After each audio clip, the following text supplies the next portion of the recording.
Chemical peels are chemical exfoliants that are applied to the face.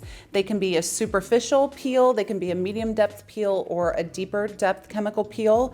For chemical peels, they can be self-neutralizing, where the mechanism of the chemical exfoliant is automatically neutralized and turned off, or they may be something that needs to be manually neutralized. Usually when our patients come in for a chemical peel, we would take photos. We often use a Visius skin analysis, and then we would cleanse the face. We also have to degrease the face. Any extra oils on the face could cause the chemical peel not to behave in the manner that we would want. It may not be as effective. So we degrease the face, and then we protect the patient's mucous membranes. We protect around the eyes. We also protect around the nose. We would routinely cover the patient's eyes, and then it's routinely our licensed estheticians who perform the chemical peel.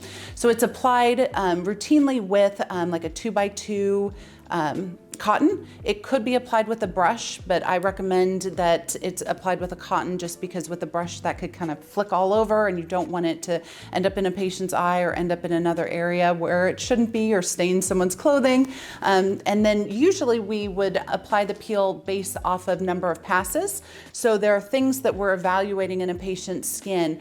Does it look like they have an area that's reacting? Is there something that's maybe concerning that we're seeing? So maybe the second layer we wouldn't continue to apply.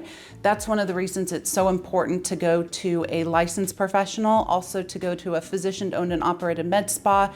If there are concerns with the chemical peel, the professional will recognize that immediately, and they'll avoid making extra passes with the peel or be able to remove the peel on that area.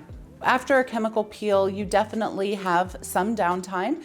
It depends on what type of peel we use. Common components of a chemical peel may be salicylic acid, glycolic acid, lactic acid, trichloroacetic acid.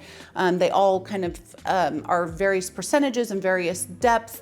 But once you have a peel like this, you definitely have to make sure you're wearing sunscreen, you're staying out of the sun, you're not putting any other agents on the face that could cause irritation.